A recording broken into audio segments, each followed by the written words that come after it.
우리가 몇 번에 걸쳐서 나누었지만 예수님의 가르침 중에 대부분은 천국, 즉 하늘나라, 그리고 정확하게 이야기하면 하나님 나라에 관한 것들이 대부분입니다. 하늘나라가 뭔지, 하늘나라는 누구의 것인지, 하늘나라는 어떻게 세워지는지 그것을 계속해서 예수님은 반복적으로 가르치셨습니다. 근데 예수께서 왜 이 하나님 나라, 하늘나라에 관한 가르침에 그렇게 집중하셨을까요? 그것은 당시 유대인들 사이에서 가장 크고 간절한 소망이 하늘나라에 관한 것이었기 때문입니다. 그들은 하나님 나라가 언제 임하나, 하나님 나라가 어떻게 임하나 그거에 대한 관심이 있었습니다. 그래서 우리가 성경에서 보듯이 몇몇 사람은 하늘나라가 언제 임하는지 예수님께 물어보기도 했습니다. 그러니까 우리가 알고 있는 메시아 사상은 곧 하늘나라에 대한 그들의 소망을 가리키는 거예요. 하나님께서 보내신 메시아가 이 땅에 와서 유대인들을 로마를 비롯한 그 외세의 식민지에서 해방시켜 주실 것이고 하나님 백성 유대인들의 강력한 나라가 세워질 것이라고 믿었던 겁니다. 하나님 백성 유대인들의 강력한 그 나라가 세워질 것이라는 메시아를 통해서 이룰 거라는 그것이 곧 하늘나라에 대한 그들의 믿음입니다. 따라서 그들이 기다린 메시아는 어떤 메시아일까요? 강력한 정치 지도자이고 그리고 전쟁을 능하게 수행할 수 있는 군사 지도자를 그들이 기다렸습니다. 하지만 그들이 생각하는 하늘나라는 하나님이 계획하신 나라가 아니지요. 그건 그들이 꿈꾸고 있었고 그들이 바라는 하늘나라였습니다. 그래서 예수님께서 그 하나님 나라에 대한 가르침을 통해서 유대인들이 가지고 있었던 그 하늘나라에 대한 생각을 바꾸고 고쳐주시려고 한 거예요. 그들 안에 잘못된 하나님 나라에 대한 인식이나 가치관이 있었기 때문에 예수님은 계속 반복적으로 가르치시면서 진짜 하나님 나라, 참된 하나님 나라를 그들 안에 심어주시려고 한 겁니다. 사실 예수님 당시 유대 사회는 이렇게 하나님 나라에 대한 강력한 소망도 있었지만 동시에 하나님의 백성답지 못한 잘못된 신앙과 가르침과 풍습이 가득했습니다. 그러니까 요즘 우리로 보면은 좀 비슷할 것 같아요. 우리가 하나님 나라에 대한 천국에 대한 소망이 있는 반면에 교회와 우리의 삶을 돌아보면 하나님 백성답지 못한 오히려 세상의 사람보다 못한 그런 믿음의 삶의 현실이 우리에게 있는 것을 우리 스스로 알고 있습니다. 우리가 종종 살펴봤듯이 유대인들에게는 하나님 백성이라는 그 자부심이 가득한 반면에 실제 그들의 삶을 돌아보면 하나님 백성답지 못한 하나님이 금지하신 온갖 불법과 불의가 그들 삶에 그들 사회에 만연해 있었습니다. 지도자라고 일컫는 이들은 하나님의 율법을 앞세워서 궁핍하고 고된 삶에 지친 백성들의 피땀을 짜서 자신들의 배를 채우기에 급급했습니다. 돈과 힘과 지위를 가진 사람들은 그걸 갖고 사람들을 돕기보다는 가난하고 약한 사람들의 피땀으로 자신의 안락함을 채우려고 했습니다. 또한 백성들도 마찬가지예요. 하나님 백성이라는 그 우월감으로 이방 민족들을 업신여기고 그들 안에서도 율법과 믿음을 앞세워서 그들끼리도 서로 차별하고 따돌림이 있었다라고 하는 거예요. 하나님께서 명하신 약자에 대한 배려와 포용은 찾아볼 수가 없었습니다. 사람에 대한 관용, 생명에 대한 존중, 이런 것이 점점 사라지고 있는 게 유대 사회였습니다. 그러니까 하늘나라, 하나님 나라를 강력하게 하나님이 이 땅에 오셔서 하나님의 복으로 이 땅을 통치하셨으면 좋겠다라고 하는 강력한 소망이 있는 반면에 실제의 삶은 하나님 나라에 대한 준비가 전혀 되어 있지 않았고 오히려 하나님이 명령하고 가르친 하나님의 나라가 다 무너져 있었습니다. 우리가 어떤 면에서 보면요, 새로운 것을 만드는 것보다 잘못된 것을 고치는 게 더 힘들고 불가능에 가깝습니다. 믿음이 더 그런 것 같아요. 우리가 보면 믿음이 강한 사람, 믿음이 좋다라고 하는 사람들일수록 자기 생각을 잘 바꾸지 않습니다. 왜요? 내 믿음이 좋다고 생각하기 때문에. 내 믿음이 옳다고 생각하기 때문에 믿음이 좋은 사람일수록 믿음이 강한 사람들일수록 자기 생각을 바꾸지 않아요. 아무리 성경의 바른 진리를 가르쳐줘도 그 생각이 바뀌지가 않습니다. 또 내가 하나님 백성이라고 하는 자긍심이 강한 사람들일수록 오히려 자기 고집이 강한 면을 보이기도 합니다. 그러니까 현실적으로 보면요, 그런 현실에서 하나님 나라를, 그런 생각을 바꿔가면서 바르게 세워가는 게 오히려 더 힘든 것 같아요. 아예 모르면 처음부터 가르쳐주면 되는데 이미 자신이 옳다고 믿고 있는 것을 바꾸질 않기 때문에 오히려 그런 현실에서 하나님 나라를 세워가는 것은 더 어려운 것처럼 보여요. 그러니까 예수님 십자가가 바로 그런 겁니다. 우리는 예수님의 십자가 죽음을 우리를 위한 대속의 관점으로만 봐요. 근데 그 당시에 예수님의 현실로만 보면 예수님은 사람들에게 하나님 나라, 바른 하나님 나라를 전파하다가 거부당하고 죽으신 거예요. 그들이 종교 지도자들을 비롯한 유대인들이 가지고 있었던 신앙, 신념. 하지만 실상은, 믿음을 내세웠으면서도 실상은 뭐예요? 자신의 욕망, 탐욕을 지키기 위해서 예수님이 가르치신 하나님 나라를 거부한 거예요. 예수님의 가르침이 옳다라는 걸 알아요. 근데 그걸 받아들이면 어떻게 됩니까? 나의 안락함을 포기해야 돼.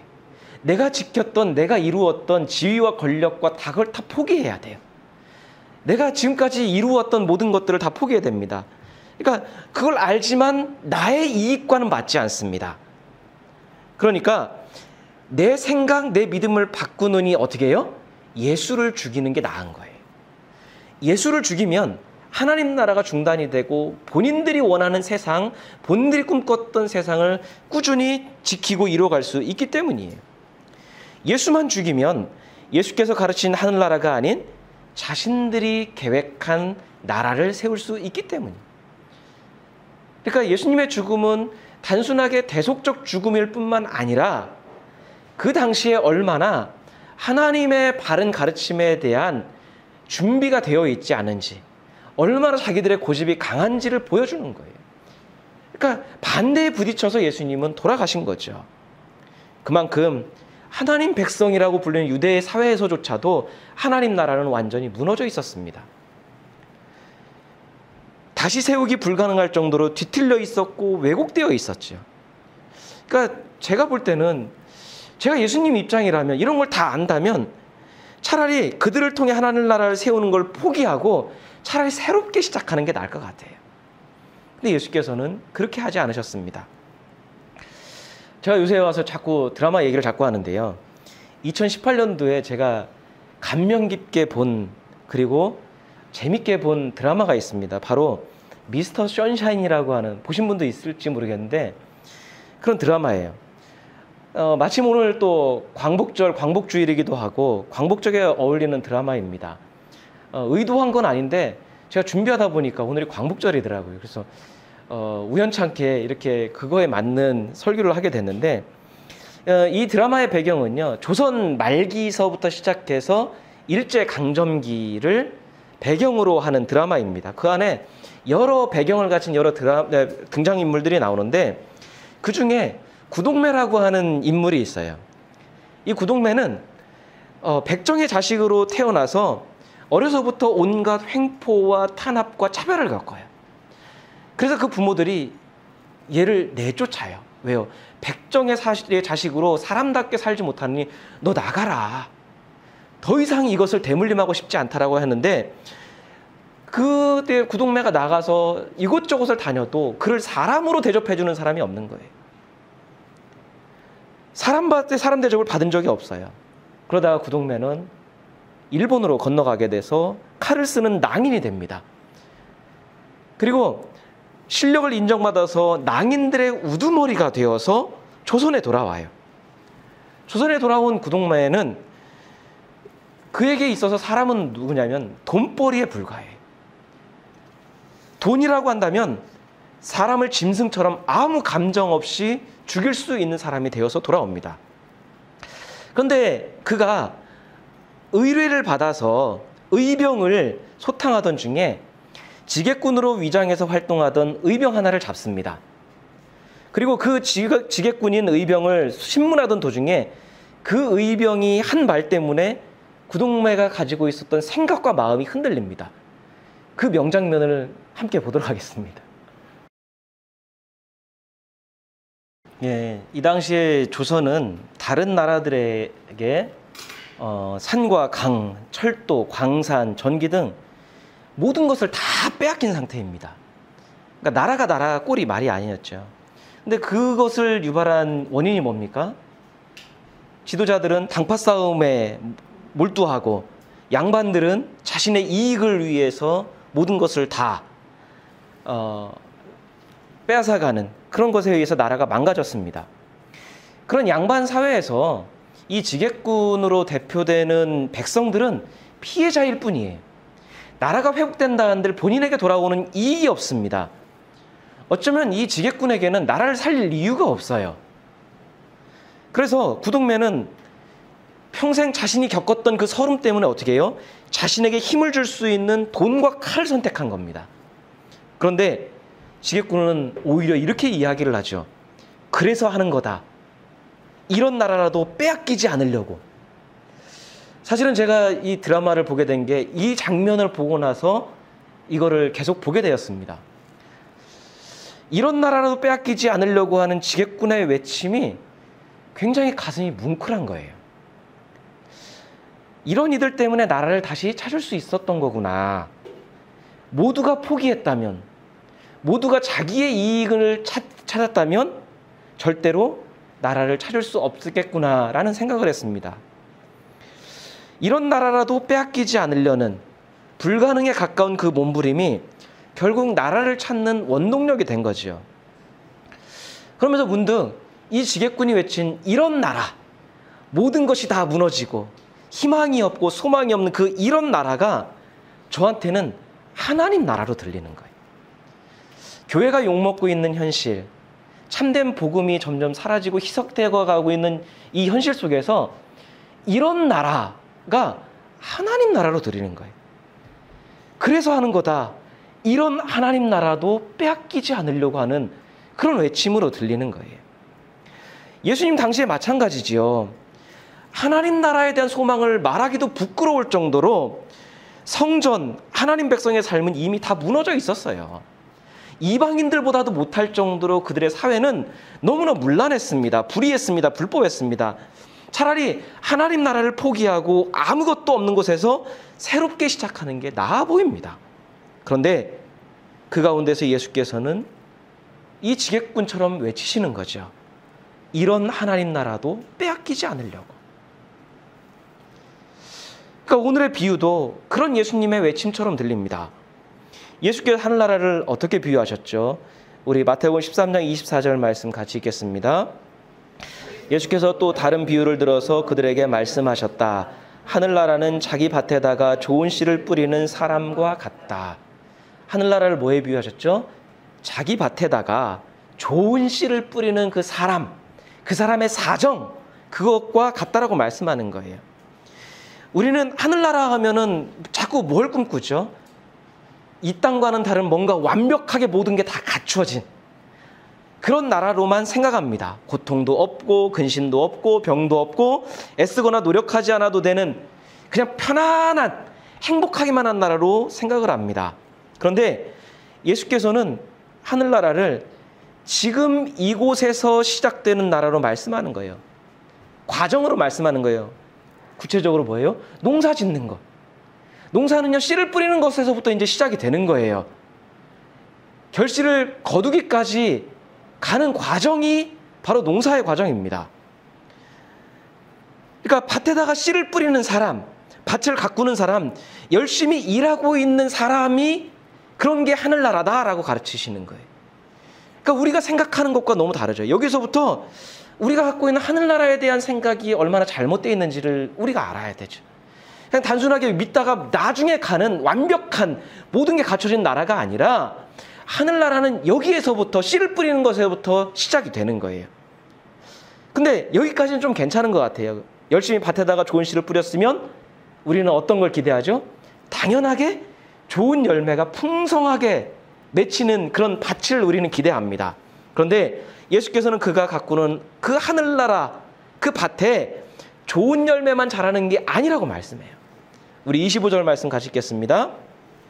사람들이 잠자는 동안에 원수가 와서 밀 가운데 가라지를 뿌리고 갔다. 예수께서는 하늘나라를 이루어가는 곳에 가라지도 함께 자라고 있는 것을 말씀하고 있습니다.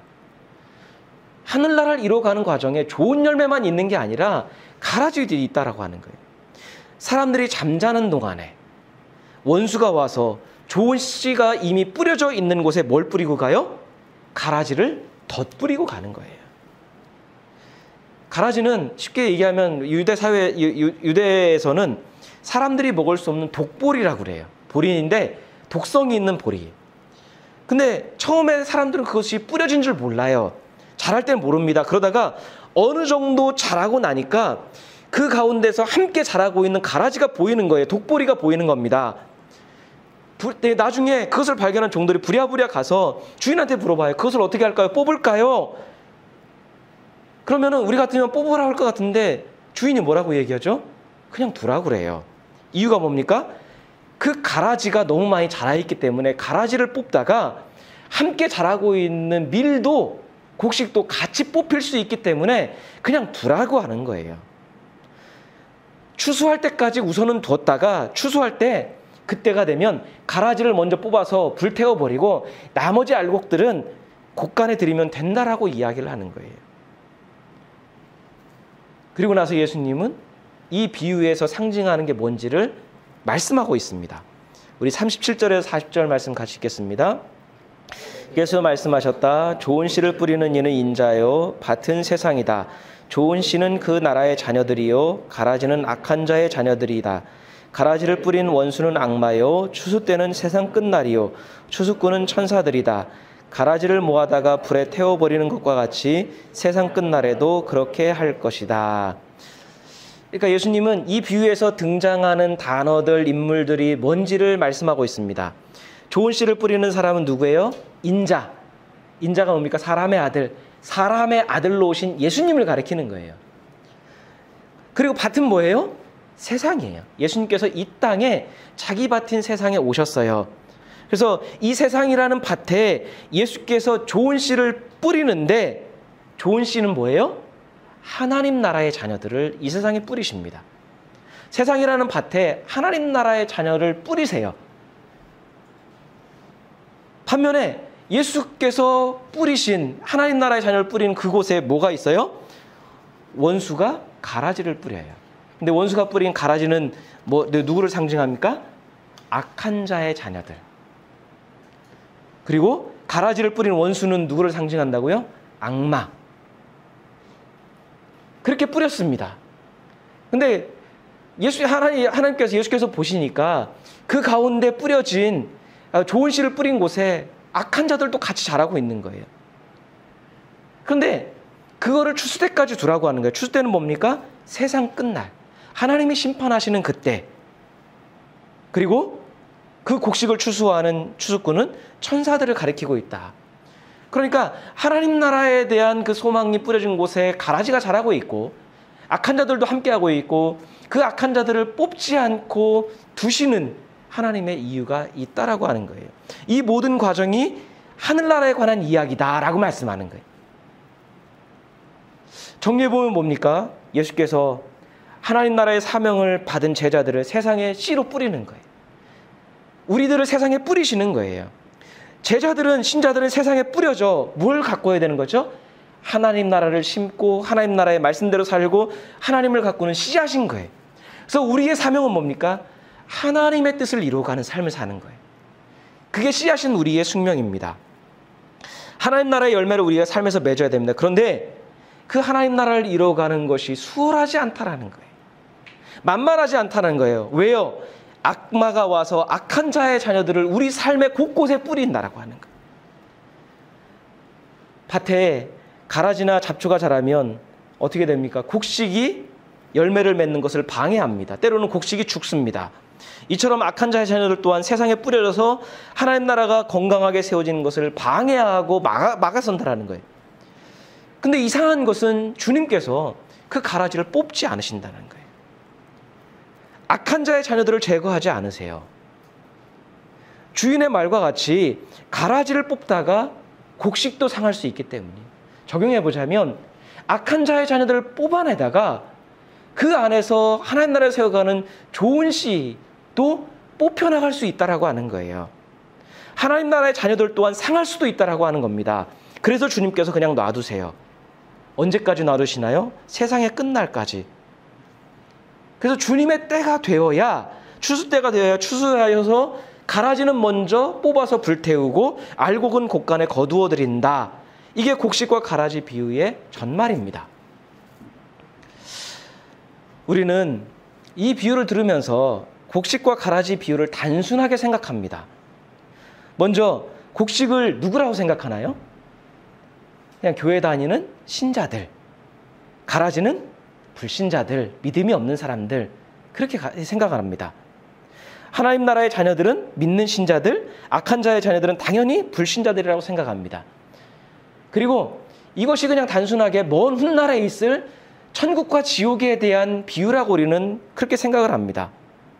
그래서 믿는 자는, 믿음이 있는 사람은 당연하게 세상 끝날이 되면 곳간인 천국에 들어갈 것이고, 믿음이 없는 불신자들은 불에 타는 지옥에 갈 거라고 생각을 합니다. 그냥 단순하게 이렇게 이분법적으로 생각을 합니다. 그런데요, 이건 굉장히 위험한 생각입니다. 한번 생각해 볼까요? 그럼 믿음이 있는 사람들, 교회 다니는 사람들은 전부 하나님 나라의 자녀들인가요? 믿음이 있는 사람들은 무조건 다 좋은 씨앗인가요? 모두 알곡을, 열매를 맺고 있는 사람들인가요? 반대로 믿음이 없는 사람들은 모두 다 악한 사람들입니까?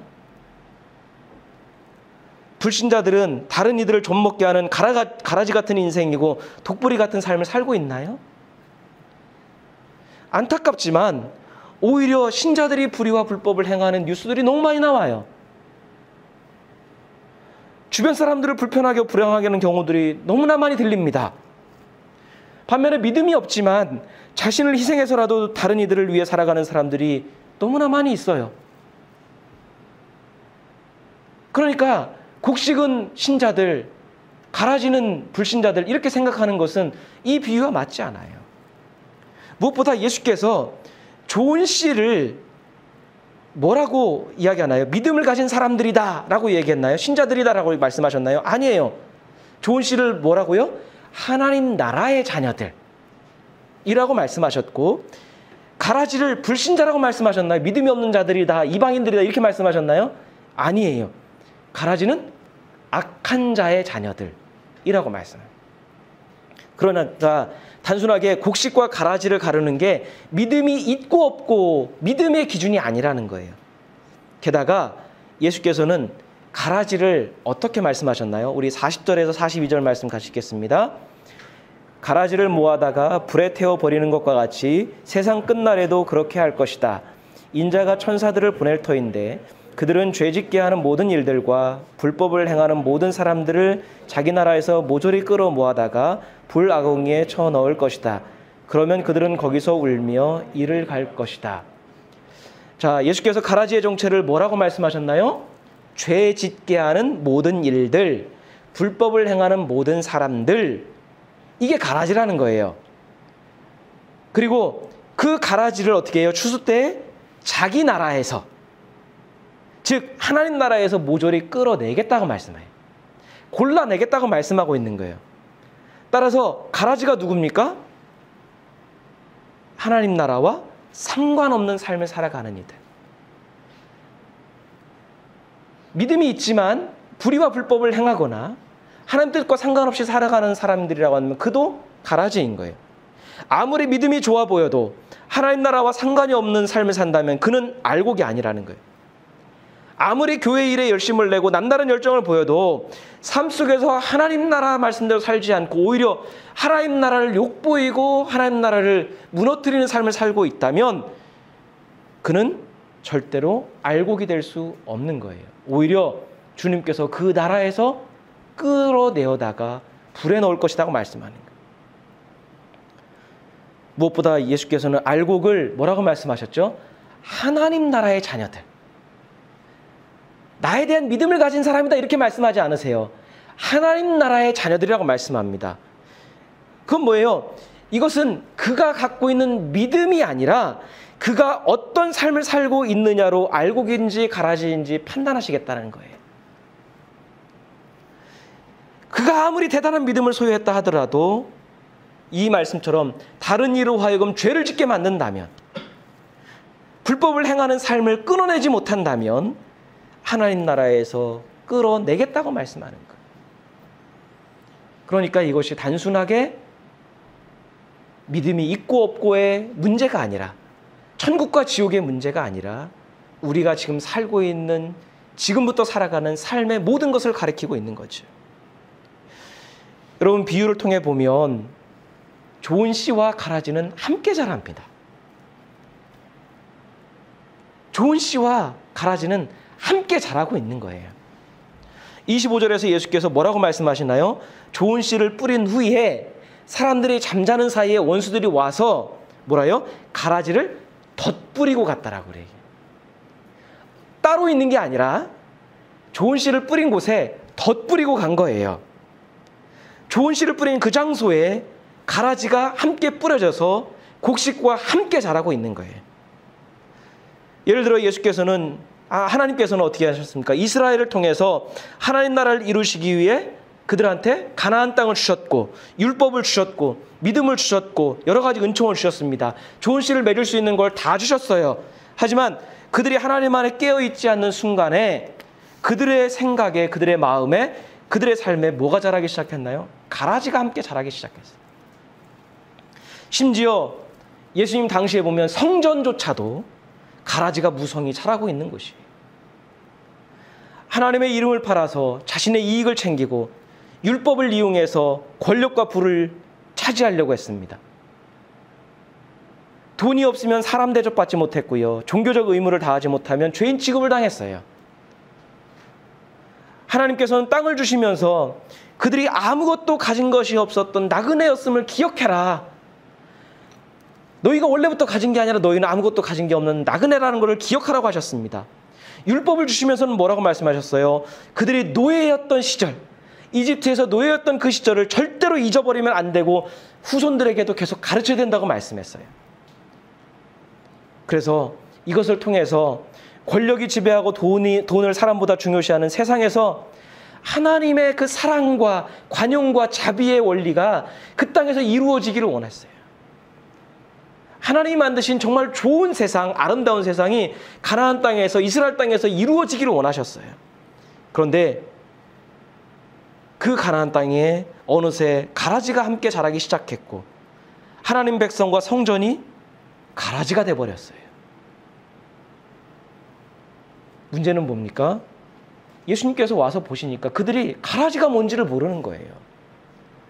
그들 삶에 가라지가 무성한데도 불구하고 가라지가 뭔지를 모르는 거예요. 여러분, 농사를 짓지 않는 사람은요, 곡식과 가라지를 구별할 줄 모릅니다. 여기에는 벼와 피를 구별할 수 있는 분도 있고 벼가 뭔지 피가 뭔지 구별하지 못하는 분도 있을 수 있어요. 왜요? 농사를 져봤으면 벼가 뭔지 피가 뭔지 구별할 수 있습니다. 근데 농사 져보지 않은 사람은 그냥 가다가 벼가 뭔지 피가 뭔지 몰라요. 그것처럼 이스라엘 백성들이 하나님 말씀에서 점점 멀어지다 보니까, 하나님 나라가 뭔지를 모르다 보니까 어떻게 돼요? 하나님의 뜻과 인간의 욕망을 구별할 줄 모르는 사태가 벌어지는 거예요. 자신들의 생각, 자신들이 행하는 일들이 얼마나 위험한 가라지인 줄 모르고 있는 거예요. 너무나 많은 무수한 가라지들이 많이 있음에도 불구하고 그걸 구별할 줄 모르는 거예요. 그러니까 예수께서 오셔서 하나님 나라를 계속해서 말씀하고 가르치고 비유를 드신 이유는 뭘까요? 한마디로 말하면 어떤 게 가라지인지를 가르쳐 주시는 거예요. 너희들 삶에 이건 가라지야. 가라지를 구별할 수 있도록, 가라지 같은 생각, 가라지 같은 믿음을 구별할 수 있도록 가르쳐 주신 거예요. 계속해서. 단순하게 천국 가라 이게 아닌 거예요. 성전 안에서, 종교 지도자들이 가르친 율법 안에서, 때로는 그들의 의식과 생각 안에서, 그들의 삶에서, 그들의 사회에서 무엇이 가라진지 예수께서 오셔서 몸소 가르쳐 주셨어요. 때로는 소외된 사람들과 어울리면서 죄인으로 정죄당한 사람들을 품으면서 살아가는 예수님의 그 방식을 통해서 어떤 것이 알곡처럼 사는 것인지 어떤 것이 가라지처럼 사는 것인지를 삶으로 가르쳐 주셨습니다. 그리고 제자들을 그리고 믿는 우리들을 하나님 나라의 씨앗으로 다시 뿌리시는 거예요. 몸소 보여주시고 가르치신 후에 그것을 살아갈 씨로 우리를 뿌리신 거죠. 예수께서 오셨을 때 유대 사회는 완전히 망가져 있었습니다. 가라지 천지였습니다. 하나님 나라의 소망을 이야기할 수 없을 정도로 너무나 망가져 있었습니다. 그것을 보셨을 때 인간적으로 얼마나 낙심이 됐을까요? 희망이 없는 거예요. 포기하고 싶으셨을 것 같아요. 그런데 예수께서는 주인의 입을 통해서 뭐라고 말씀하시죠? 가라지를 뽑지 마라. 가라지를 뽑지 말라고 해. 저는 여기에 두 가지 의미가 있다고 생각합니다. 하나는 본문에 나온 것처럼 가라지를 뽑다가 곡식까지 뽑힐 수 있어요. 왜요? 알곡만 뽑아내기에는 가라지가 삶에 너무나 많이 뿌리 깊이 있어요. 그런 식으로 뽑아내자고 하면 다 뽑아내야 돼요. 살아남을 수 있는 사람이 없어요.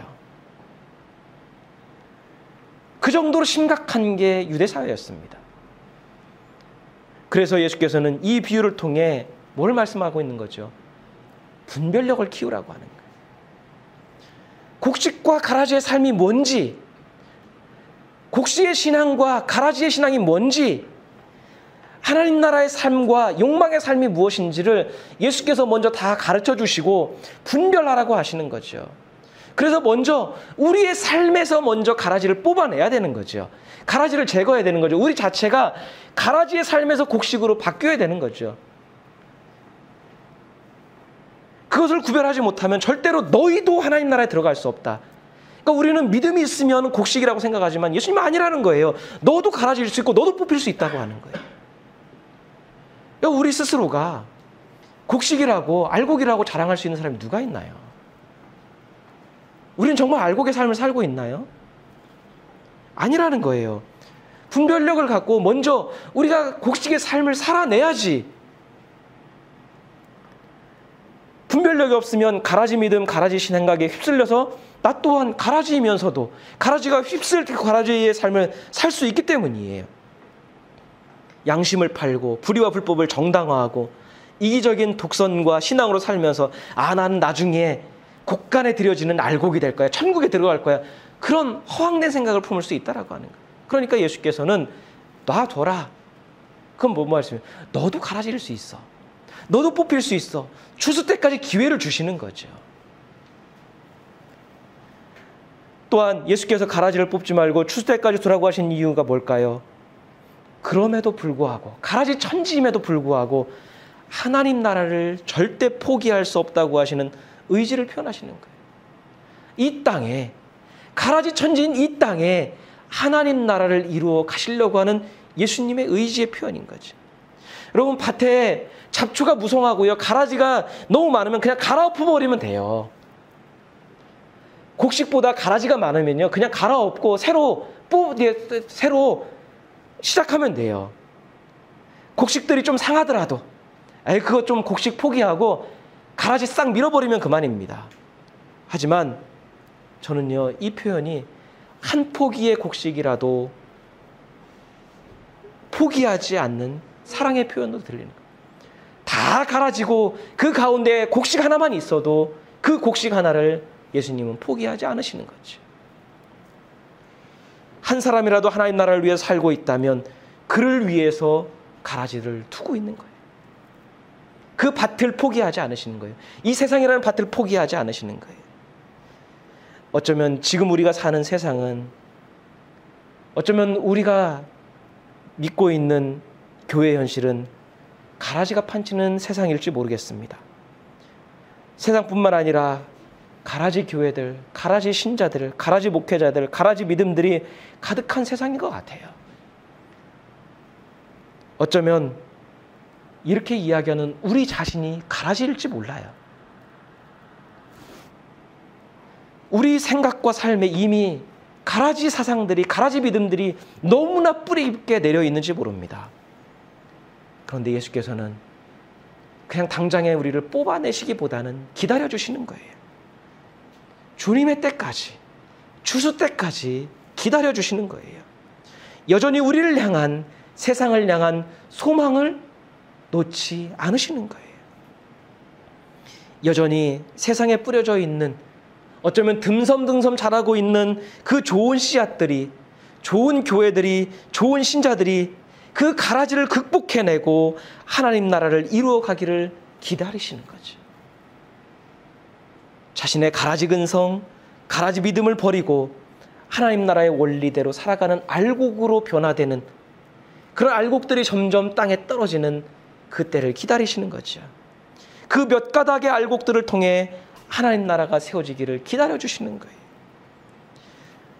불법이 대세가 되고 이기적인 삶이 가장 좋은 처세술로 받아들여지는 가운데서도 정직하고 정의롭고 겸손한 섬김으로 하나님 나라를 이루어 가고 있는 그 몇 가닥의 알곡들에게 주님은 기대를 갖고 계시는 거죠. 그래서 저는 오늘 곡식과 가라지의 비유가 이러한 예수님의 음성으로 들리는 거예요. 그래서 하는 것이다. 이런 나라라도 빼앗기지 않으려고. 이런 나라를 포기하면 악마에게, 사탄에게 이 세상을 다 빼앗기시는 거예요. 그런데 예수님은 절대로 이 세상을 사탄에게 빼앗기지 않으시려는 거죠. 예수께서는 하나님 나라의 꿈을 포기하지 않으셨습니다. 가라지로 가득한 곳에서 홀로 천국의 씨앗으로 심어지셨고요. 그리고 나서 제자들을, 우리들을 뿌리셨습니다. 가라지 같은 우리에게 천국의 소망을 주셨고요. 독보리 같은 우리에게 사랑과 섬김의 기회를 허락해 주셨습니다. 포기하지 않았던 그 지객군의 소망이 나라를 찾았듯이 주님의 소망을 품은 누군가가 있다면, 그것이 우리가 된다면 그곳에서 하나님 나라는 시작이 되는 것이죠. 그러니까 역설적으로 들리자면 어쩌면 우리는 곡식이 뿌려진 곳에 자라는 가라지가 아니라 가라지가 가득한 곳에 다시 덧뿌려지는 곡식으로서의 운명을 살아가게 될 수 있습니다. 곡식이 있는 곳에 가라지의 몇 포기의 그 잡풀도 견디기 힘든데 가라지가 가득한 곳에 뿌려지는 곡식이라고 한다면 더 힘들 수 있어요. 하지만 우리가 그 사명을 감당한다면 하나님께서 우리를 통해 하나님 나라가 이루어지는, 우리를 통해 소망을 잃은 이들, 좌절하고 낭망한 이들, 그리고 모든 것을 빼앗긴 이들에게 하나님이 우리를 통해 하나님의 사랑, 하나님의 구원, 하나님의 은혜를 전파하는 그런 일들을 이루어 가실 줄 믿습니다. 그래서 우리 모두 다 그런 믿음을 갖고, 아무리 세상이 험난하고 모든 기독교 복음이 무너진다고 느껴지는 좌절의 상황에서도 하나님이 가라지 같은 우리를 통해 이 일을 이루실 거라는, 우리가 곡식 같은 삶을 살기를 원하는 그 믿음으로 우리를 기다려주신다라는 그런 은혜를 우리가 알고 하나님 말씀으로 살아가는 우리 모두가 될 수 있기를 간절히 소망합니다. 함께 기도하겠습니다.